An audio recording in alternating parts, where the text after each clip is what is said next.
রাজধানীর উত্তরায় যে প্রশিক্ষণ বিমানটি বিধ্বস্ত হয়েছে সেই বিমানটি বিধ্বস্ত হওয়ার প্রায় 4 ঘন্টা পেরিয়ে গিয়েছে। এখন ঘড়ির কাঁটায় বিকাল 5টা বাজে এবং যদি বলে থাকি যে এই মুহূর্তে এসে আমি প্রায় 2 ঘন্টা যাবত এখানে অবস্থান করছি। আমি যা দেখলাম সেখানে বলে থাকি যে এখানে অনেক অভিভাবক আসলে আসছেন, তারা দেখার চেষ্টা করছেন যে আসলে তাদের সন্তানরা কোথায়। আমি বেশ কয়েকজন প্রত্যক্ষদর্শীর সঙ্গে কথা বলেছি, তারা বলছেন যে মূলত বিমানটি উড্ডয়নের ঠিক কিছুক্ষণের পরপরই বিমানটি বিকট একটি শব্দে বিধ্বস্ত হয়ে যায়, যেমনটি আসলে এরকম শব্দ সচরাচর অন্য কোনো ক্ষেত্রে আসলে শোনা যায় না। তারা বলছেন যে তাদের কারোর কাছে এবং অধিকাংশ মানুষের মুখেই যেটা শোনার যে তাদের মুখে এটাই আসলে প্রথম এরকম বিকট শব্দ, কেউ এরকম শব্দ শোনেননি। তবে আমি আল মামুন নামে একজন প্রত্যক্ষদর্শীর সঙ্গে কথা বলেছি, যিনি প্রথম ফায়ার সার্ভিসের সঙ্গে যান, প্রথম প্রত্যক্ষদর্শী, এবং তিনি গিয়ে বলেন যে আসলে যেই সময় আসলে দ্বিতল ভবনটি বিমানের যে বিমানটি প্রবেশ করে এবং প্রবেশ করার মুহূর্তে আসলে একটা বিকট শব্দ, এবং ওই মুহূর্ত থেকে আসলে যদি বলে থাকি ওই মুহূর্তে তিনি আসলে এতটুকু বোঝানোর চেষ্টা করছিলেন যে ভেতরের অবয়ব আসলে ঠিক কী ছিল।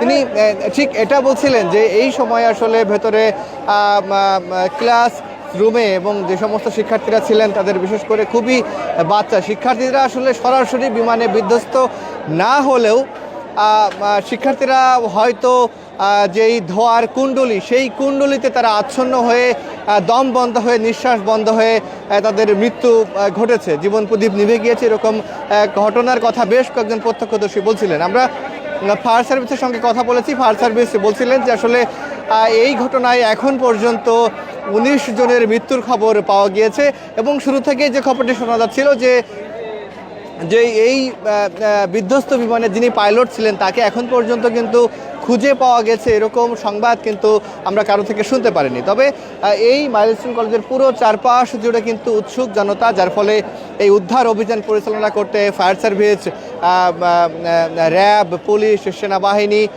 বিজিবি রয়েছেন, একই সঙ্গে স্বেচ্ছাসেবী বিভিন্ন সংগঠন, সবারই বেশ বেগ পেতে হচ্ছে। তবুও এই উদ্ধার অভিযান চালানোর জন্য বেশ তৎপর রয়েছে এবং দেখানোর চেষ্টা করছি যে কিছুক্ষণ পরপরই 2-1 স্বজন আসছেন, তারা বলছেন যে তাদের সন্তানকে, যে কথা শুরুতেই বলছিলাম, স্বজনদের দেখা মিলছে যে তারা খুঁজে পাচ্ছেন না।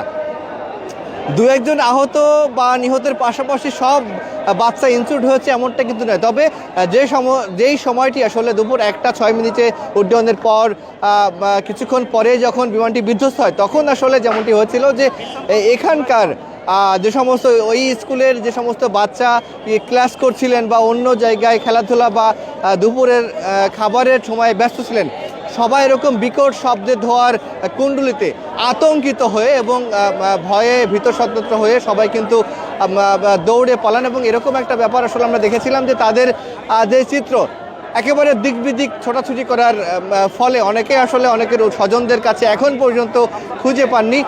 এবং এই জায়গাটি থেকে একটা বার্তা আসলে ঢাকাবাসীদের কাছে দিয়ে শেষ করতে চাই আমার কথাটি, যে যেহেতু অনেক বাচ্চা বিভিন্ন হাসপাতালে ইনজুর্ড, যার ফলে প্রচুর পরিমাণে রক্তের প্রয়োজন আছে, তাই ফায়ার সার্ভিসের পক্ষ থেকে বারবারই বলা হচ্ছে যে রক্ত দিতে বিভিন্ন হাসপাতালে যাওয়ার জন্য। দর্শক, এতক্ষণ সমকাল লাইভে আপনার সঙ্গে যুক্ত ছিলাম আমি মামুন সোহাগ। আবারও এই উত্তরায় যে বিমান বিধ্বস্ত হয়েছে, বিমান বিধ্বস্তের নতুন কোনো সংবাদ নিয়ে যুক্ত হব। এখনকার মতো বিদায় নিচ্ছি আমি।